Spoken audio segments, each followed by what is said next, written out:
Okay, we lied. I lied. I'm back, and I decided I was going to do this. I wanted to record this just as a video, you know, and do the whole script thing. But I'm greenlighting Batman Slander today, and I feel like arguing with people. So today's episode, this is the second part, or not second part. This is the second episode of the day of the live stream. If it doesn't align with what you want to see today, feel free to click off. But this is going to get chopped up into a video, so it is what it is. Batman sucks, bro. And so I'm greenlighting Batman Slander. I'm all for Batman Slander. And I say I hate Batman as a character, but I love him as a fan. I'll explain how that works. Because I'm a Batman fan, I just can't stand him as a character. And I can't stand a lot of his fan base. So I say Batman sucks to be an incendiary on purpose. But I do read Batman comic books. And so I'm going to talk about, I wrote an entire piece about why Batman sucks back in 2015. I wanted to update it with some modern thoughts about the character. So that's what I have. I'm going to get into the Batman slander here after we roll the credits.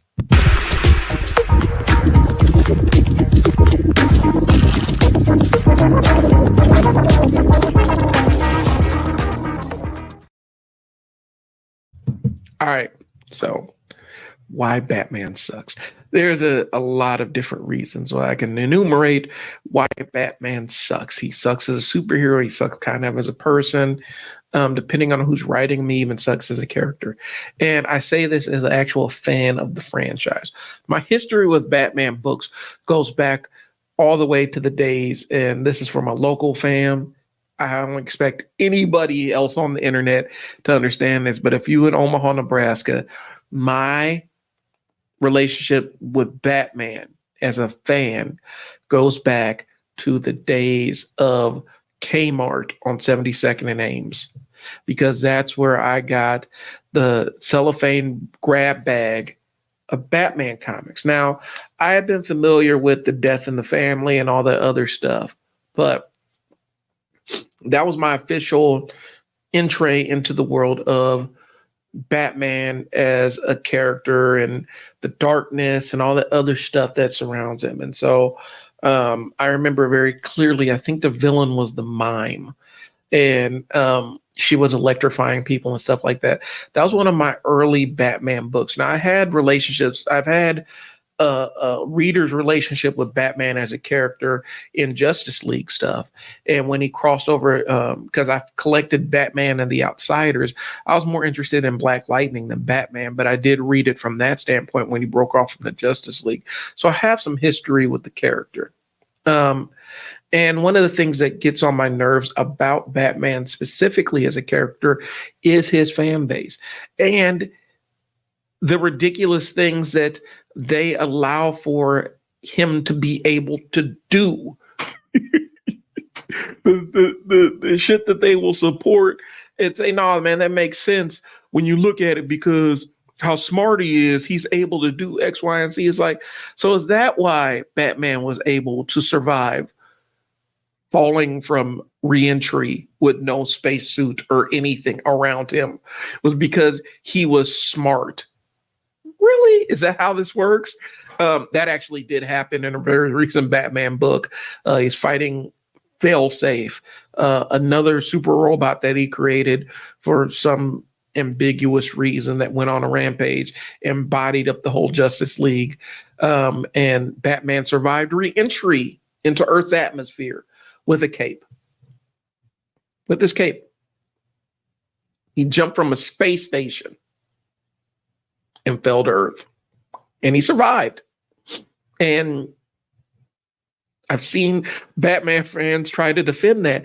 And that is about as close to Fonzie jumping over the shark as I've ever seen a character in recent memory. So I say this with love in my heart.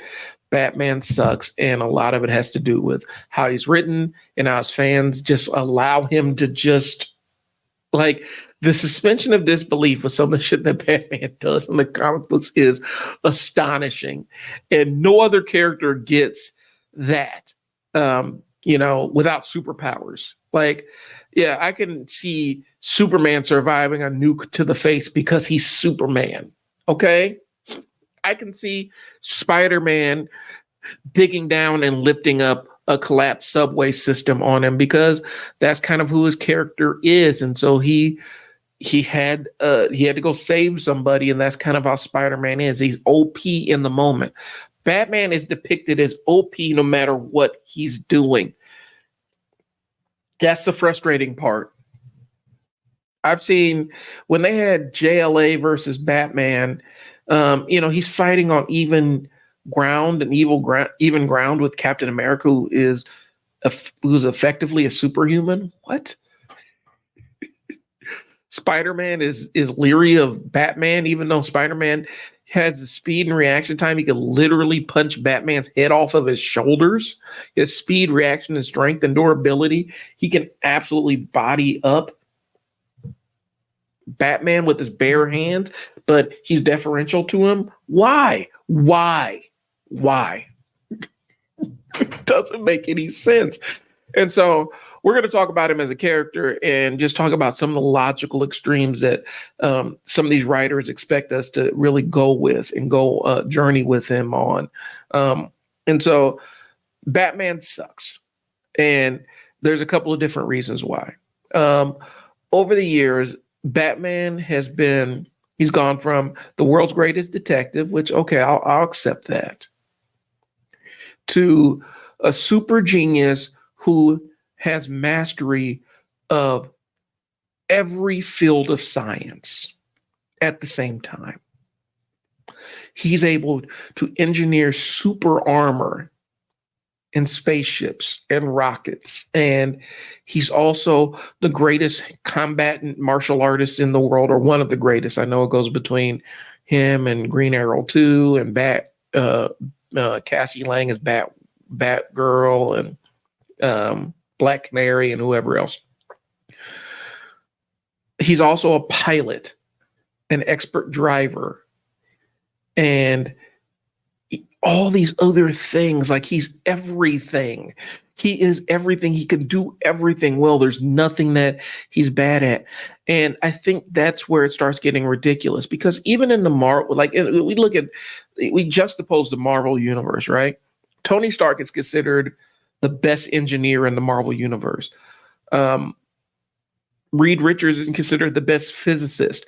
They understand, they're the masters of their fields of study. Batman knows all of them. He's a master of all the fields of study, all the fields of science, even future tech. He is a master of all that stuff too. Plus, he's a ninja. He's a trained ninja and all this other stuff. Like, they keep adding on abilities to Batman to explain how he's able to overcome all this stuff. And they never really highlight any deficiencies in his knowledge. He knows everything. And that is ridiculous. I've seen comic books where Batman was able to figure out future tech that even people from the future didn't understand. I've seen him do feats of engineering that don't really speak to, like, how did you do this by yourself? I know that you're a billionaire and you have this vague, ambiguous corporation that pretty much has its hands in everything and it has a weapons department. But how did you engineer this thing in your cave? How did this happen? You know, the Brother Eye satellite. You built a surveillance satellite and shot it into outer space. How? Is anybody going to explain this? You can hack all the world's computers at the same time from your computer? What? And the government hasn't come and taken you out of here? It doesn't. It's adding abilities just to make a story make sense. And I juxtapose it again against Marvel, where sometimes Reed Richards will go consult with Hank McCoy because Hank McCoy is a geneticist, or Iron Man will go consult with Reed Richards about stuff with physics, or they'll go consult with Doctor Strange because he is an expert in magic. Do you see where I'm going with this? Like, they'll bring in other experts and confer with each other. They'll go consult with T'Challa because he's a good physicist and he has a couple of other understandings that Reed Richards doesn't quite grasp about how mysticism ties into the magic piece of it. And so they can bring him on and have conversations with him. Batman doesn't consult with anybody. He just knows this shit and it drives me insane. And so we look at Batman, and I know there's been a lot of consternation about, the iteration of Batman that we kind of see the most in other forms of media is that Frank Miller Batman. And the Frank Miller Batman was psychotic. And it wasn't like, ha ha, psychotic. It's like, this man needs serious mental help and nobody's stopping him. And the first, The Dark Knight Returns was kind of strange, had some bizarre things. And then The Dark Knight Returns Part 2 was just absolutely batshit crazy. And Batman in that, painting himself green. No, I think that might have been the Frank Miller Batman and Robin, All-Star Batman and Robin. There's one where they were fighting Green Lantern and they decided to paint themselves yellow. And that was enough to stop him. It was weird and dumb. And Batman was abusive to Robin and locked him in a basement and made him eat rats. And but for whatever reason, he is the Batman that seems to get adapted the most. And you get weird personality tics. And so I'm almost convinced that the version of Batman that got adapted with that, when Zack Snyder wanted a shot at Batman and he did that weird Batman versus Superman movie. And I'm going to do an episode that's just dedicated to the weirdness of that because that movie is absolutely nuts. But that Batman is represented in that movie. And you get weird elements of the Frank Miller's version of the character. And Frank Miller's version of the character is unhinged. And it's not, I don't think they spend enough time to talk about how this is kind of a bad thing. But the Frank Miller version seems to be the one that Zack Snyder locked onto. And so now you have this dark, broken Batman who's already lost a Robin. And we're going to get into that piece of it. And he's out here branding his initials on people and like killing people like willy-nilly, just eradicating people. The murderverse, the Zack Snyder murderverse Batman. And I've seen more Batman fans defend that and say, yeah, that's the Batman that I know right there. The one that will beat a criminal and brand his initials on his forehead like a serial killer. Brand his logo on his forehead like a serial killer. And that's the Batman that people are cool with. Like, it's so odd. And nobody is up for the critique like, yeah, but is he a superhero? Well, yeah. Well, do superheroes brand their initials on their bad? Like, this bad guy was robbing that store so that he could feed his family, and Batman came, crashed through the window, broke his leg, and branded his initials on him so that when he goes to prison, he gets assaulted. What? Anyway, so we're going to get into the comic book version of Batman because that's the one that really sucks. First things first, any iteration of the comic book, when you talk about any iteration of Batman, the depiction of Gotham City is a hellscape, a crime-ridden, corrupt from the top to bottom hellscape where the sun never really shines. It's cut out by a haze of pollution. So the skies are like red all the time, even during daylight. It's one of the worst places on earth. It's one of the worst places to live. It's one of the worst places to work. It's one of the worst places to visit. You have villains that are clearly in superpower. They're clearly insane and superpowered that just run through the city and terrorize everybody. That's his city.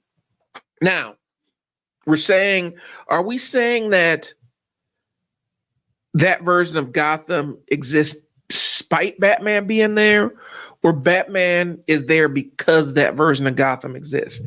I'm leaning towards Batman is Batman in Gotham City, but he doesn't really make a difference. It still would have been just as bad if he was there or not there. And that doesn't speak a lot to who he is as a person, because in the comic books, Batman is presented with literally unlimited resources. He's a billionaire. His wealth eclipses everybody's wealth. He is able to do things. He's able to just buy multinational conglomerates just like that. He's able to have he's able to spend trillions of dollars on things and be cool. Like, not a big deal. The thing costs $1 trillion. I'll buy it and I'll acquire it. He is that rich. You're telling me with that level of wealth that he can't fix some of the systemic issues in Gotham? Like, he can't address some of the infrastructure things that create the environments that allow crime to flourish. He can't create jobs and opportunities and start new civil projects that employ Gothamites. He can't afford to update Arkham Asylum to actually rehabilitate as opposed to just warehouse criminals or Blackgate Prison. He can't update these things with his unlimited money. It doesn't make any sense. And so what I'm left with is he must like things the way they are, because instead of addressing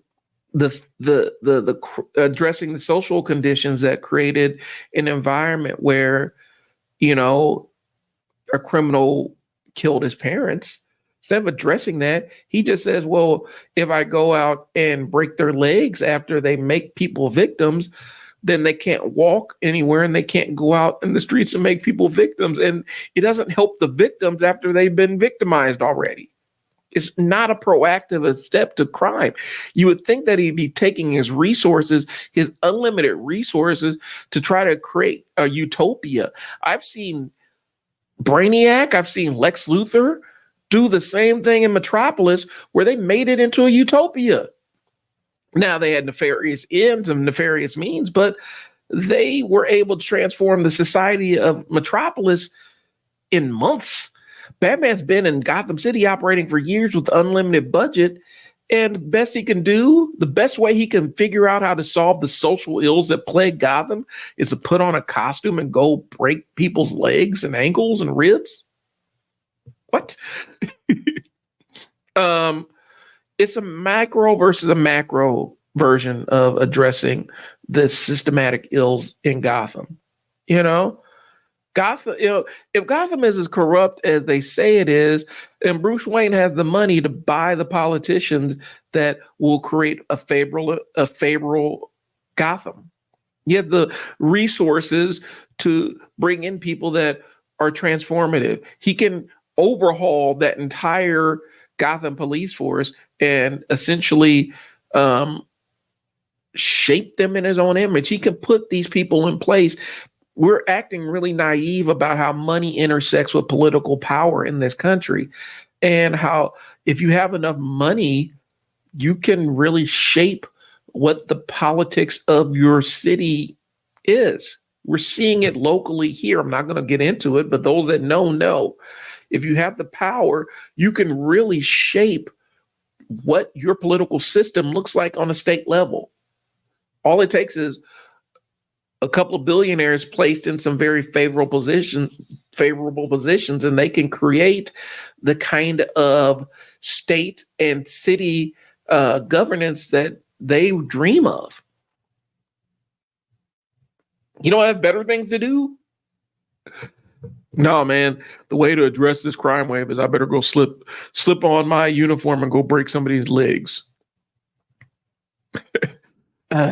Anyway, crime in Gotham's out of control. It's considered one in the comic books is always considered a hellhole, and it never gets better. And he has all the resources to fix the systemic issues that are going on in Gotham, and yet he chooses not to. And that leads me to believe that he requires those systemic issues going on in Gotham to justify his existence as a mass vigilante who goes out and beats up criminals at night. Ugh. Anyway, we're going to talk about Batman because they always talk about the Bat family and him as a family guy. And we're going to dive into that.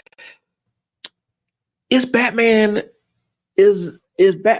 a safe and protective father? Is he a safe and protective father? Because last I checked, Damian's been dead before. I think Damian's been killed. Damian Wayne, his biological son's been killed twice. Jason Todd's been killed. Stephanie Brown, who was Robin for a short amount of time, on spoiler, she was killed under his watch. She got better. They brought her back. Same thing with Jason Todd. Same thing with Damian Wayne. Who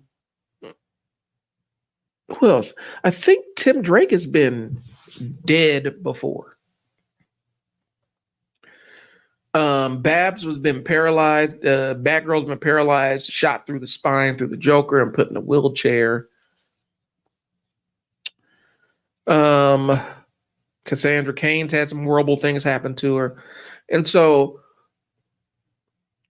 here's the numbers here. And I did the math on it, and the math has changed at the time since he's had Duke and a couple of other Robins slide through. But being Batman's sidekick at the time had like a 75% chance of death or dismemberment or some kind of maiming or injury or something. It is not a safe place to be being a sidekick. And for some reason, Batman keeps bringing in children and giving them a couple months of training and saying, okay, so now we can go fight the Riddler and the Joker together. Get out there. Hey, are you done? So what we're going to do is we're going to spend a couple months on the trampoline. I'm going to teach you how to throw a couple of punches and kicks, maybe throw a batarang. And now you are ready you and your 12-year-old self is ready to go fight Mr. Freeze. Have at it. It's ridiculous. So we talk about, get Skylar in here, man. We need to chop it up, man. It's ridiculous. It's like, so I'm gonna put on this time. So we got this Tybo tape. Billy Blanks is gonna teach you how to throw punches and kicks, and then I'm gonna have you jump on this trampoline for a couple of weeks, and then we're gonna go out on our first patrol. We're gonna go fight Killer Croc. It's the most ridiculous thing in the world. And so the idea that, what is he protecting? We're gonna recruit 8th graders, and now we're gonna go fight the criminal element together. Batman, in the comic books, this dude had decades of training before he was ready to go out and fight, and he still got his ass whooped in the first year of being Batman. He got trounced. He come home beat up, broken up, costume torn up, and it took him years to get to where he's at. But these kids can walk in off the street, and he's like, all right, so Bet, I get that you just witnessed your parents die in a horrific manner. So what we're going to do is I'm going to give you some gymnastics training, and we're going to watch this Tybo tape together. And then I'm going to have you hit this heavy bag. And then next week we going out on patrol. Good luck with that. It's ridiculous. And so he doesn't even seem like he has sound judgment. I think that's what I'm getting to. He doesn't have sound judgment in terms of who he is and what he does. He takes children and puts them out there. And it's not like they're going out and stopping purse snatchers or low-level criminals. No, he's putting these kids up against criminal masterminds. Like, the Penguin runs a criminal gang in one of the most brutal, crime-ridden cities in the world. And it's like, This kid that I'm bringing along, he can go ahead and spar with them. What? The Joker is an immortal. He's immortal with a healing factor, deranged psychopath who at different times and different things is a spectacular hand-to-hand combatant, completely ruthless, will kill at will maim people for fun. All right, Robin, I caught you stealing those. All right, who was it? It's not Tim Drake. All right, Jason, I caught you stealing these hubcaps off my Batmobile. So I'm going to take you in. And what I'm going to do is I'm going to teach you how to fight a little bit. And now you're ready to go and take on the Joker. That's what got Jason Todd killed, bro. Jason Todd got killed messing around with Batman. And it wasn't no subtle thing, bro. And I know because when the poll came out to send Jason Todd, decide if Jason Todd lives or dies, I clicked dies. I wanted Jason Todd gone. But Batman put him in that position, bro. All right, so this is how wild DC Comics was back in the days, bro. I got to throw this out here. DC Comics was so wild back in the days, and Jason Todd was such a reviled character that they literally created a call-in poll to say, "Hey, y'all want us to kill this dude?"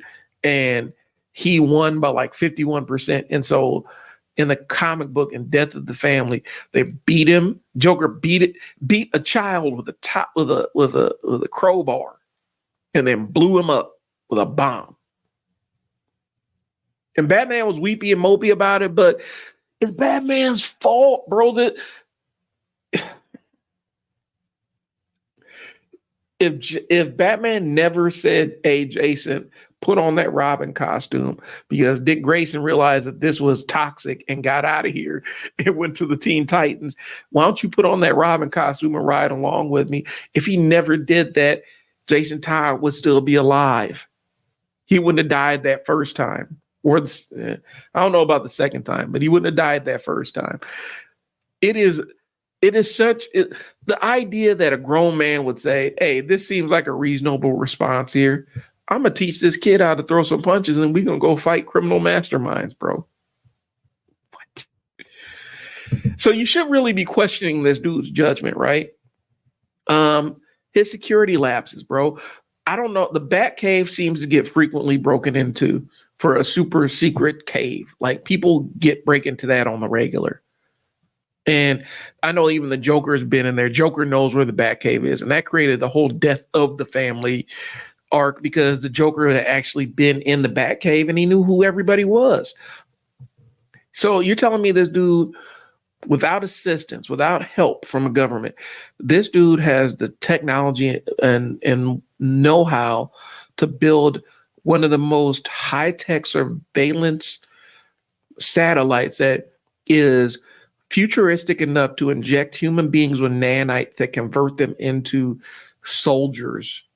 And it's advanced enough, the AI is advanced enough to become self-aware and pose a legitimate threat to the DC universe. He is able to come up with that level of technology, but he can't figure out how to keep people from finding out where a secret hideout is.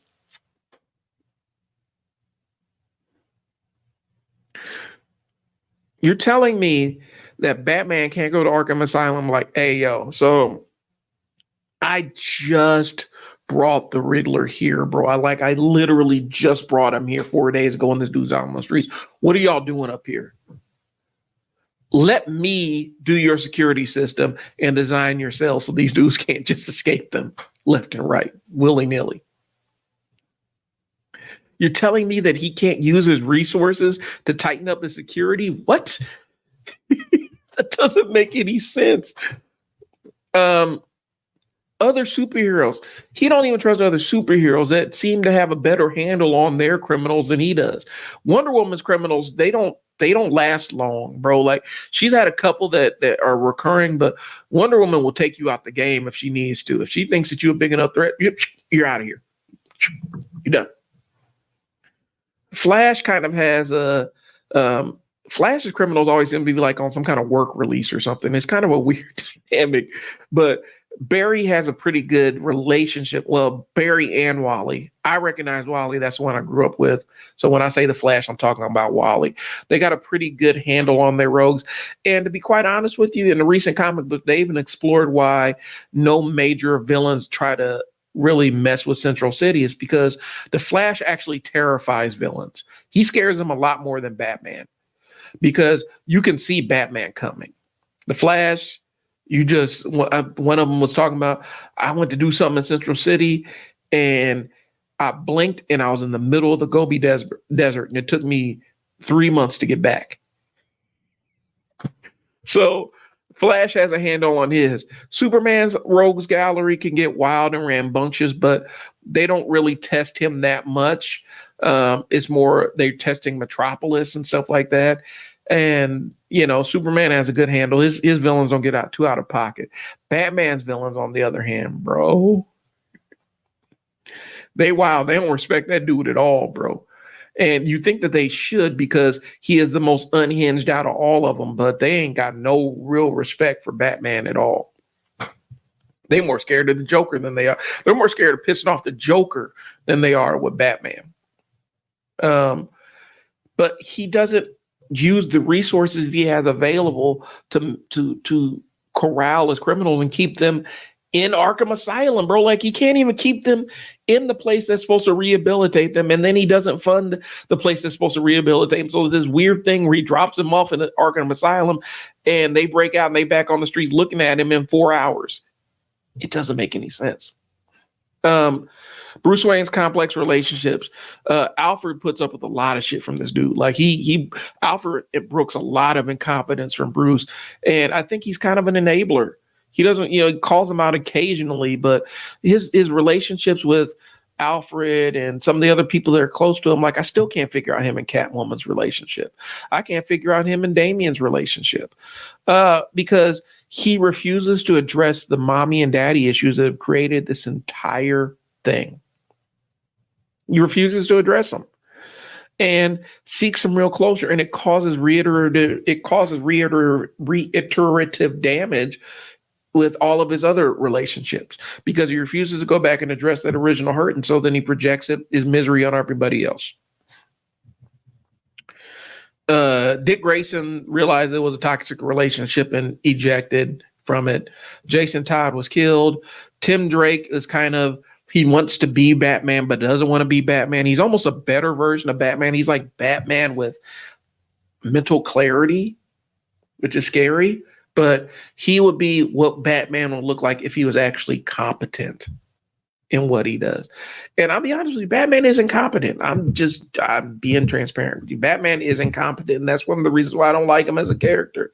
And he's an incompetent dude who is ultra rich. He's an incompetent buffoon who's ultra rich and really smart and has all these resources and everything and doesn't really know how to do them to improve anybody's lives. He's Elon Musk. Bruce Wayne is Elon Musk. Just an incompetent Yutz who has all the resources and says that he wants to change the world, but really doesn't put them to really good use. He doesn't deploy them in any good way. So his interactions with the Justice League, he doesn't really help the Justice League. In fact, Batman is directly responsible for a lot of the trouble that Justice League's been into. A lot of times Justice League's gotten beat up, taken advantage of, punked, whatever word you want to use. It had something to do with Batman. Tower of Babel was a good example. Or where Ra's or Ra's al Ghul discovered Batman's protocols and weaponized them against the Justice League. And because just for whatever reason, Batman kept detailed handwritten notes or transcribed notes somewhere about the weaknesses of each Justice League member, came up with complex strategies on how to defeat them, and not realizing that the Batcave has been broken into 4 times last week. For whatever reason, he stored them on a server and somebody got access to it, and then they ran the Justice League's fade. More recently, he created a robot called Failsafe that was meant to take him down if he ever went rogue. And the thing had all of his files and took down the Justice League again, like manhandled them, man, shanked up Superman and whooped Aquaman. It was bad, bro. He faded all of them, bro. And Batman, it just nobody's mad at him. Like, Bruce, what the hell, bro? Like, why do you keep telling people our weaknesses so they can come mess with us, bro? What is wrong with you? Like, you didn't get enough hugs, man? Do you need to go to therapy? It sounds like you got some trust issues, which he does. And that entire failsafe arc is where the Batman thing jumped the shark for me. And I defy you to go read Batman failsafe. I defy you. And not roll your eyes at some of the incredible shit that Batman does in that comic book. And nobody questions it. This dude jumped from a space station with his cape. He is in outer space. He survived outer space and fell to Earth. And he survived re-entry. And all he had was his cape. No parachute, nothing. He's like, yeah, he had some superficial burns, but he's all right. What? What? Nobody's questioning that. So the Justice League has plenty of questions for Batman, and nobody ever asks him, like, hey, bro, what the hell? Like, Martian Manhunter need to pull to the side, like, hey, man, why you need to tell people that fire, like, about this fire thing, bro? Like, are you trying to get me killed? Like, what is this about? If you're going to store that and have that kind of information on your hard drive, man, can you at least encrypt it or something? Put some kind of security, or maybe not. Just keep it in your brain and not have it as common knowledge written out somewhere that somebody can actually visually see. Your security protocols are lacking, bro. The ethics of the way that he treats his alleged teammates. I don't know why they keep this dude around, bro. Like, he keeps surveillance on them. He has detailed files on how to kill. Like, it's not just beat them, but kill them in case they go rogue. But his protocols are fail safe. And the thing went rogue and tried to kill the Justice. It tried to kill him and incapacitated the Justice League. So that didn't work either. He doesn't, like, he's ineffectual with what he does. Ineffectual seems to be my favorite word today. Him as a standalone character is tough enough to deal with, but then as a team, he's hard to, like, as a team, he's insufferable. He is a very unpleasant person on the team. He's never joked. Like, the animated Justice League version of Batman was a little bit more friendly and affable, and you can kind of deal with him. He's still kind of aloof and standoffish and everything, but at least he seemed like a person that was kind of a friend. This dude has an adversarial relationship with everybody in the room, and nobody asked the question, like, why don't you go to therapy? Why don't you go get help? Because your trust issues, like, it almost feels like, and I hate to throw it's like, it almost feels like you have some kind of borderline personality syndrome going on or something, like, where it's just like you can't form relationships with anybody, and when you do, it's destructive. So I don't want to throw around the therapeutic terms, but that's kind of what Batman reminds me of. So we're going to follow this up, but I just wanted to make a case for why Batman sucks. And here's the reality. I've read some amazing Batman books, like even recently. The Joker War was pretty good.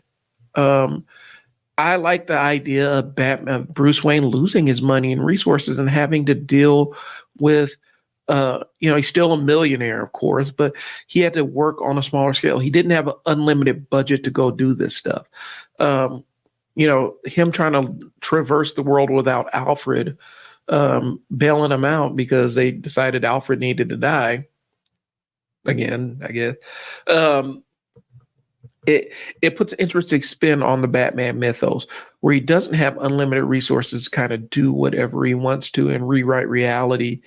And the fact that Gotham City kind of holds Bruce Wayne accountable for all the stuff the Joker was doing, because the Joker made it a point to say, yeah, I did all this with Bruce Wayne's money. How you like that? I took over Wayne Court and did all this stuff with Bruce Wayne's money. And he has to deal with the fallout of not being the people's champion in Gotham City is really kind of an interesting thing. Adding in some of like Ghostmaker and him having an equal who it doesn't have morals is kind of an interesting take. So there's a lot of really kind of interesting things going on with Batman now. And I do like Batman being presented as a very fallible, unhinged individual, as opposed to this infallible, unstoppable guy who's unanswerable and never makes a mistake, even though there's plenty of evidence of his mistakes. I like that version of Batman. I could deal with that version of Batman. Batman's real identity is capitalism. Hey, yo. I like that. I love that. He is, that's exactly what it is. His identity, his superpower is capitalism. And it's all the excess and none of the real benefit of it. I think that's a good way to break that down. Hold on one second. One of the things is on StreamYard, for whatever reason, unless you opt in or accept the terms or whatever, it will not tell me who you are. So I'm trying my best here. But yeah, Batman's identity, his superpower is he is capitalism. And it's failed. And it keeps failing Gotham City over and over again. He frequently fails Gotham City, and nobody really questions what it is. What do you got to be friendly for? Look, man, I don't think Batman has to be friendly, but listen, if we're working on a group, if we're working together as a team, you got to at least be somebody that I can talk to as on a team basis, bro.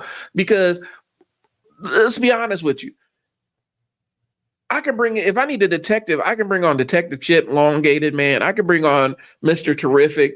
I don't really need the hostility from Batman over here, bro. I can bring in on other people. I don't really need that. I can bring on a couple of other people to occupy the role of Batman. I don't need to be verbally abused by Batman on a daily basis. Vaughn, yeah, Batman's identity is capitalism. So I get it, bro, but Darnell, I get it, man, but I think it's not just being friendly. I think you got to work with, if you're going to be on a team, you got to work with other people, bro. That's what being on a team is about. Batman's on a team of one, and the team is 1 for 16 in stopping any major criminal thing and activity. How many people die in Gotham on a daily basis, and it can be attributed to his rogues gallery, man? His rogue gallery breaks loose and starts killing up all kinds of folks. And a lot of it has to do with the fact that Batman hasn't found a way to deal with them in any kind of permanent way. So what's he there for? I saw Batman Slander and come running. Hey, you're always going to get Batman Slander on this channel. If there's one thing I can guarantee, you are going to get Batman Slander on this channel or any channel that I occupy. Batman's getting slandered. And that's an act of love because I actually read Batman books. I do follow the character. And I do try to keep up to what he's doing currently, even though X-Men books have kind of dominated my attention recently. I do keep up with what Batman's got going on. If you're looking for something that's really cool that's going on, is actually following what's going on in the Superman books, where they're revamping his rogues gallery and they kind of turn some of his mythos on his ear. It's really kind of a dope thing. I hope that they do the same thing with Batman, where they upgrade some of his rogues gallery, because in the end of the day, I'm sitting there like, so what can the Penguin do, bro? Like, what can he do? We need to do something with the Penguin and make him a threat to Batman. I've seen Riddler War, and I get a sense of what an unhinged Riddler kind of looks like. I could deal with that Riddler. But it's time to upgrade some of the Batman rogues galleries, because they be getting trounced, but they get trounced, but then they're destructive too. So I don't know. They got to figure out something with the dynamic of what he does in Gotham City. But yeah, you're always going to get Batman Slander on this channel. Capitalism ain't a team sport. That is true. And maybe that's what it is. Maybe Batman's sense of this capitalism, this me where he centers himself as the center of the universe and the only person that can prevent the world from descending into chaos, even though he's bringing the chaos himself to justify his existence. Maybe that's what it is. I don't know. But for somebody who had unlimited money and a year and lots of years to figure shit out, he seems to be incapable of really solving his own problems. And it's definitely frustrating. And if he was about the JLA or Justice League, he wouldn't have given the keys to the kingdom to the Penguin. Yeah, that's true.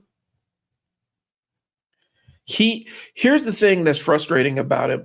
A lot of stuff, and I know it's kind of a function of having a lot of different writers and stuff. Some of the stories don't align with each other. Some of the story arcs end prematurely, especially in modern comics, where corporate will pull the plug on series. We've seen it recently with the Hulk. Is it recently? Okay. Darnell, I'm gonna get to that one in a second. We've seen it recently with the Hulk, where they kind of pull the plug on the Starship Hulk, where it was going somewhere, and then pivoted back to basically the Immortal Hulk run, where they should have just made the current run of the Hulk and the Immortal Hulk back to back, where Hulk is dealing with monsters of myth, and then they go to the Starship Hulk, because Starship Hulk seems out of place. I know it had to do with corporate decisions and them abruptly ending runs and things like that, but maybe that is the problem with a lot of modern Batman stories, is people don't get a chance to finish what they start. It is safe to assume that he's the most brilliant mind out of the Justice League. Okay, so let me take a spin on this. I think Batman is probably the most brilliant mind in the DC universe, but raw brilliance that's not necessarily applied is just brilliance on paper. Does that make sense? I know a lot of super brilliant people who can't get shit going in their lives and are super destructive. And so if their brilliance isn't applied to benefit other people or benefit themselves, then it just becomes a lot of destructive stuff. And I think Batman probably has some elements of that megalomania that we see in his rogues gallery. I think that he's created a narrative for himself that rationalizes him continuing to just operate as he does and never really, and see, now I'm psychoanalyzing a fictional character, but I'll throw it out there. I think that he's created a narrative that allows him to continue to operate as he does and never really be held accountable for the destruction that he brings into the world. And or he's able to pretend like that destruction is the fault of somebody else and pretend like he's powerless to do anything to address that destruction. Does that make sense? I think that Batman is the smartest character in the Justice League, outside of what Superman's superhuman abilities allow him to do in terms of processing and retaining information and things along those lines. But I also don't think that he's irreplaceable in the Justice League as a dynamic. I think you can bring in multiple characters and pretty much form a Batman, if that makes sense. Like I said, I think you probably could bring in a Mr. Terrific and a Detective Chimp or a Elongated Man and cover the detective sides of things plus the analytical sides of things. I think that aspect makes him more human in that regard. I see that, but I agree. I think it does humanize him a bit, but the other side is, I think most humans learn from their mistakes, and Batman seems to be locked into a cycle of making the same mistakes and rationalizing it and giving away his power and pretending like he can't fix the things that he destroys. Like it's just what it is. Specifically, like we look at a character like the Joker. How is he still alive? Why hasn't Batman said, "Hey, Superman, come here.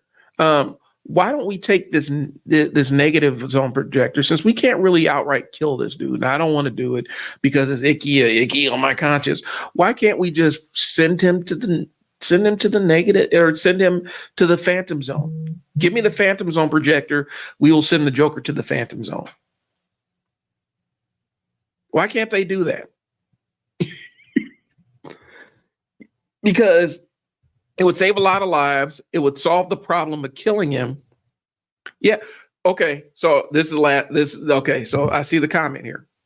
Is it also human acknowledging that you're fallible? When has Batman ever acknowledged that he's fallible on a large scale and made a positive change for himself? That's the piece. It's one thing to recognize you're fallible, and we've seen other characters recognize their failings. Hell, Green Arrow has entire arcs where he's beaten up himself about things. Batman never acknowledges any real failures. And I think that's the frustrating part about him as a character, because he's so casted as so perfect, but then he makes these massive screw ups and he never really quite atones for the thing he does. Everybody's just like, yeah, we're mad at Bruce right now, but when we need him, we'll go find him. And he never quite apologizes. And then to the point where I've even seen it in the comic books where it was notable that he apologized for something. I think that that's the piece of it. We acknowledge his failings, but he never acknowledges. Wow, it's getting late. He never acknowledges his own personal failings as a person and as a hero. He never really wraps his mind around how flawed he is as a person.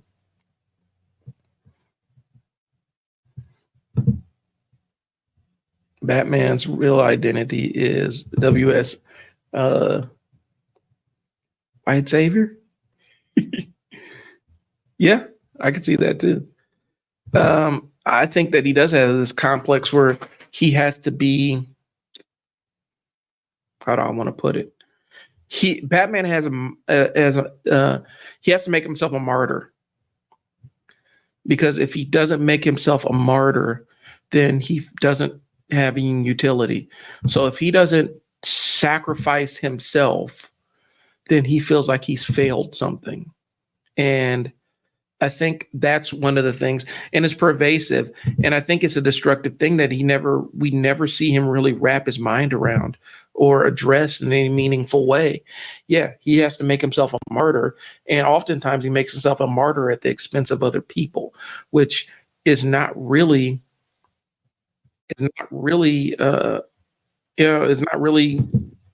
martyring yourself, I guess, if that makes sense. It's not really doing anybody any good, because yeah, you made yourself the victim of it, but you've never really corrected your own behavior. But yeah, Vaughn, yeah, like I said, I agree that it's human to acknowledge that you're fallible, and I think that was the piece that Batman's never done. He's never really had that introspection with himself. And I know that I'm not all the way caught up in recent books, so the death of Alfred, all the weirdness that happened with Dark Knight's Metal and the Batman Who Laughs and all the other tomfoolery. We haven't had a lot of character building for Batman, or I haven't seen a lot of it, but I'm also behind on the books. So I think that he had to do some soul searching after dealing with the effects of Alfred and doing better for Damian. Doing better for all the Robins, but especially Damian, since he's the one that's the Robin. Doing better for Duke, because Duke is just the forgotten Robin, apparently. Duke is just out here in these streets doing the Robin thing, and nobody really acknowledges or anything. It's like Duke is just the black dude that was Robin for about a couple of months. You know, I want to see him grow as a character. I want to see him develop as a character, but at the same time, I feel like his fan base would not allow him to grow as a character, because I remember the entire Batman marriage versus Lena Kyle, and people were actually like panicking that Batman would actually find happiness and have a relationship with a healthy relationship with another adult, and it would destroy the character. And so they definitely 86 that. They got rid of that relationship and set him back to square one. I'm interested to see what happens with them. I know right now they're in the Night Terrors event, and so the Night Terrors allows us to take a look into Batman's psyche and see some of his deepest fears. And I actually like it as a mini event going on. But I feel like one of the things that happens in DC Comics, especially, is you don't really get character growth for any prolonged amount of time, because they seem to be so invested in rolling out the next event that sweeps the entire um, comic line into it, that you really any growth kind of gets sidelined by the event, or if they experience some growth in the event, by the time they get to the end of the event, they're back to square one, and so all the growth that they've experienced is now gone. I love to see Batman evolve as a character that makes logical sense. Yeah, I'm behind on the books, bro. So explain it. What am I missing out on in terms of that? Because right now I'm in um I, I went through the entire Ghostmaker thing where Ghostmaker had his backstory, and then it felt like everything got sidelines for the Night Terrors event.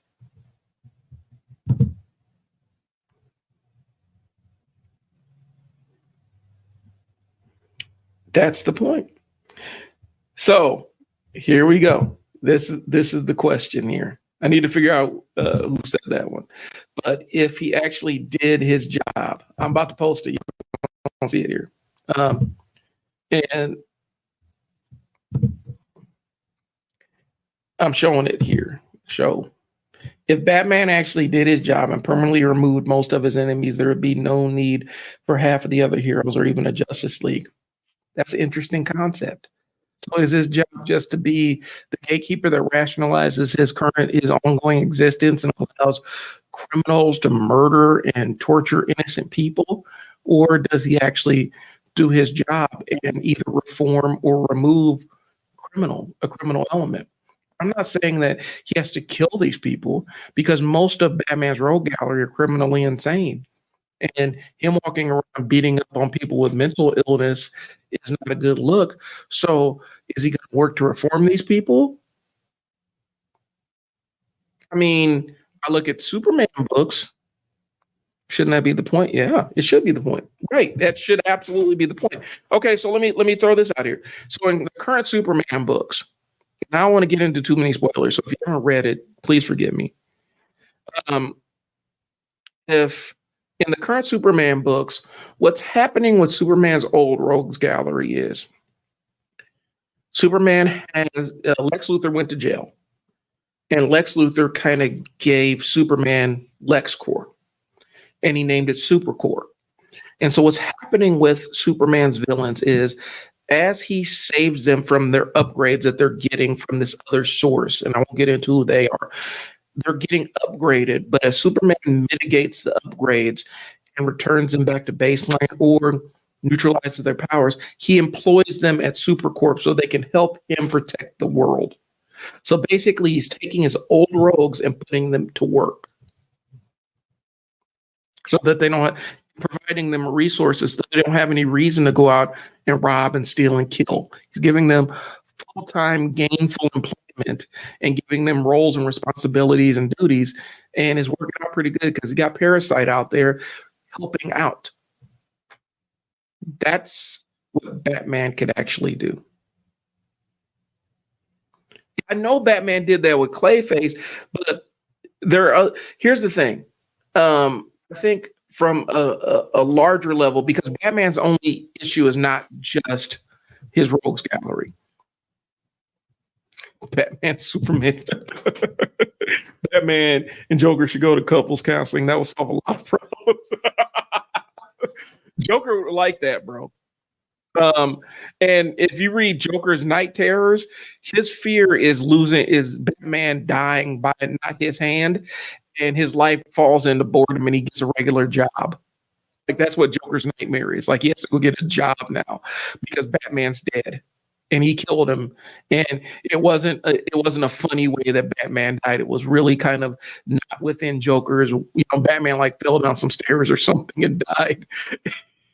Joker's nightmare is he has to go get a regular job. If you get a chance, read Night Terrors. It's really read Joker's version of Night Terrors. It's really kind of interesting. He's plunged into a nightmare world where he has to face his worst dreams, and his worst dream is Joker has to go be a normal person with a family and have a job because he killed Batman. It's dope.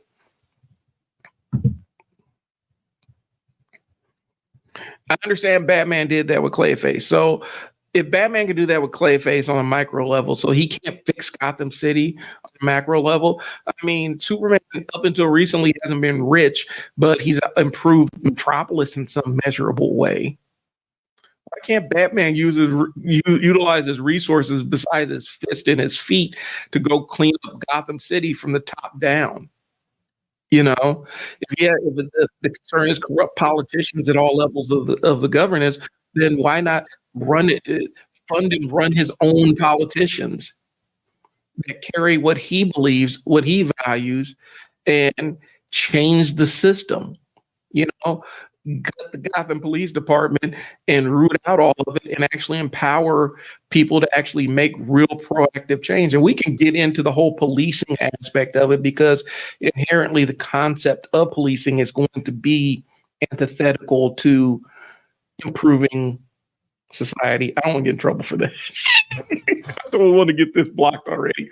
But yeah, evaluating policing as it exists is, and law enforcement as it exists is antithetical to a fair and just society. But you're telling me Batman can't improve conditions in Gotham? He's had all these years and unlimited money to do this. This dude can make spaceships and submarines for himself, but he can't improve the Gotham school system or give people jobs on a massive scale. Like, the only reason we could talk about Batman like that is because not only does he have the abilities, but he's also got the resources to actually make substantive change. We can't really lean on like the Flash for that because Wally West said Barry Allen have regular jobs. You know, Batman actually has resources and connections and stuff.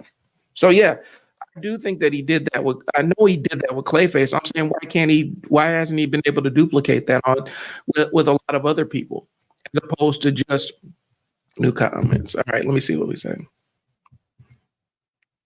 You know, why can't he? Why can't he employ that on a larger level? And a lot of it probably has to do with the fact that if he was able to actually measurably reduce crime, and maybe you're not going to eliminate a criminal element. There's always going to be a criminal element, but if he was able to just turn how Gotham handles its criminals into something that was a little bit more productive and restorative, yeah, then they wouldn't need Batman. But if they don't need Batman to put on his cape, then who is Bruce Wayne outside of that?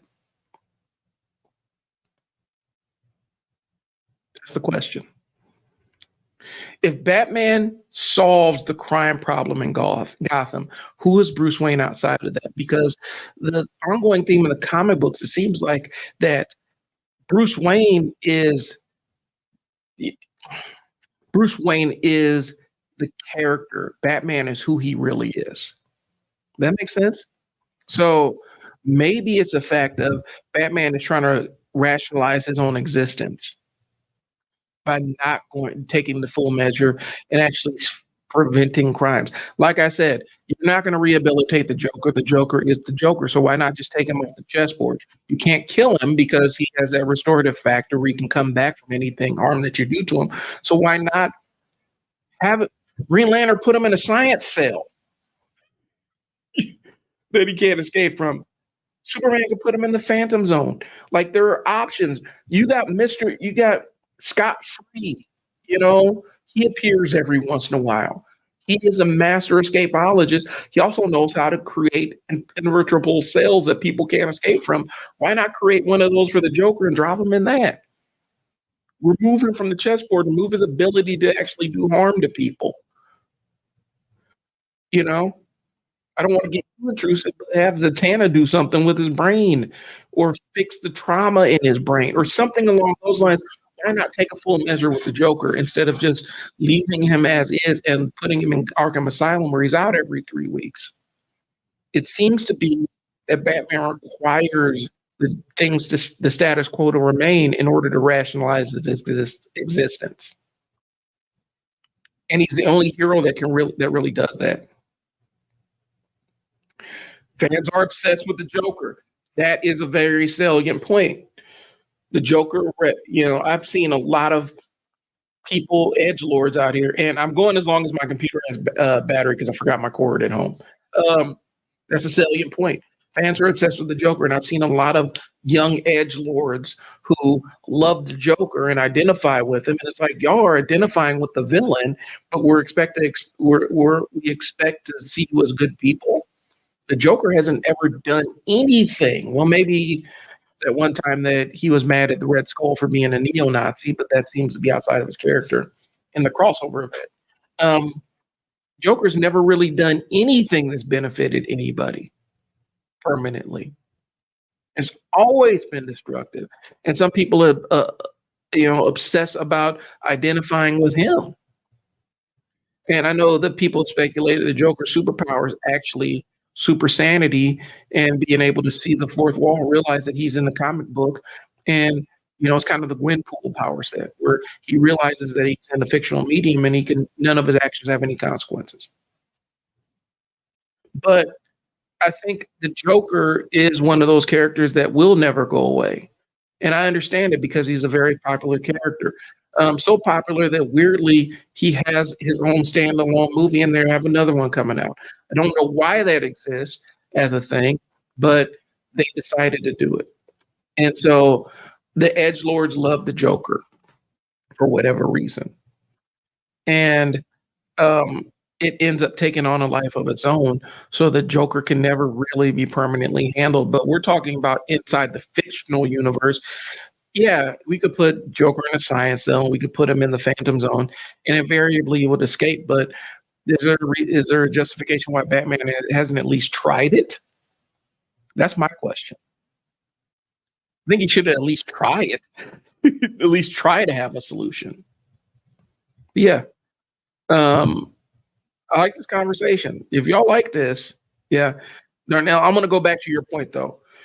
If Batman actually did his job and permanently removed most of his enemies, there'd be no need for half the heroes or even a Justice League, and there's nothing wrong with that.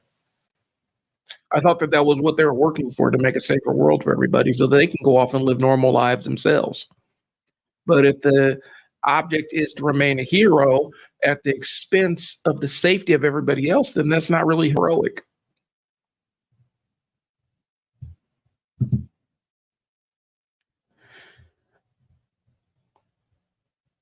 I haven't read Batman White Knight yet. Like that's one Elseworld I haven't gotten into yet, and I had other things going on, so I will go back and read that one because people have been telling me that's one I got to go check out.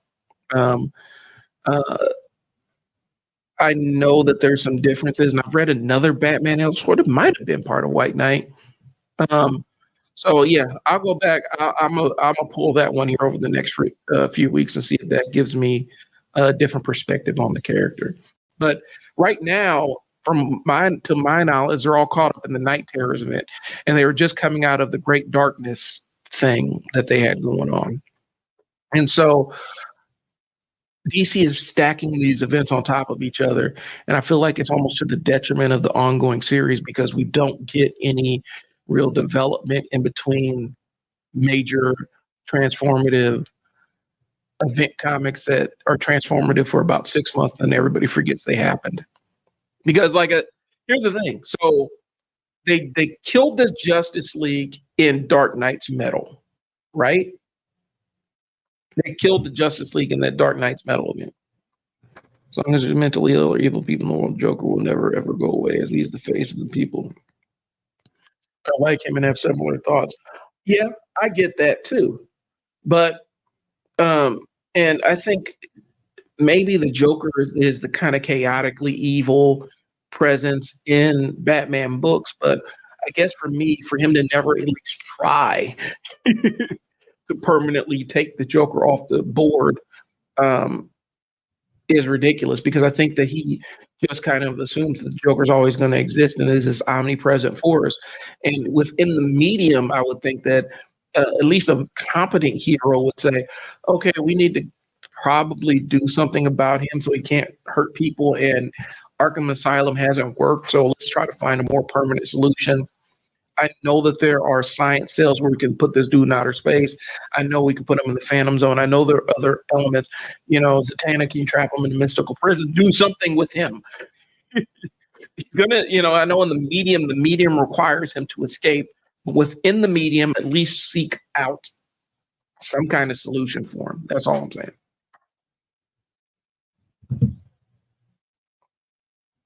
Um, but yeah, like I was saying earlier, I think DC's obsession with jumping from event to event to event to event to event to event is actually derailing a lot of progress that we're seeing with the individual characters, specifically with the flagship characters like Batman. I'm more aware of what Superman's got going on. One, because I'm following the series, but two, the series seems to be ongoing, even though they have the Night Terrors event going on. So it's running concurrent to that, I think, or adjacent to it, or still going on, even though that's coming out. I haven't really seen a lot of Batman outside of the stuff with Ghostmaker, the recent stuff with Ghostmaker. And so, yeah, maybe I do need to update my knowledge of him. Um, but as it stands right now, there's some, in my mind at least, there's some salient points about why he sucks as a hero, because we're using hero in the loosest sense of the word, because he's not really saving anybody. He's reactive. It's kind of like, you know, I might get in trouble, but a lot of times the police don't really prevent crime; they react and report to it. But they show up after the fact. Batman shows up after the fact. So while he might stop a mugging or two, more times than not, he's coming after the murder's already happened and he's investigating the crime scene.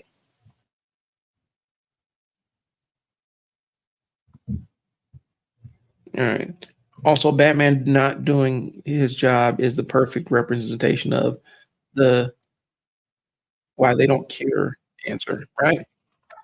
Because it prolongs it.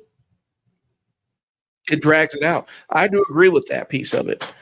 I agree that there is more. Sometimes there's more to be made in this. There's more profit to be made in the sickness than the cure. But at the same time, if Batman is positioning himself as the hero with unlimited means to solve problems, um, why doesn't he?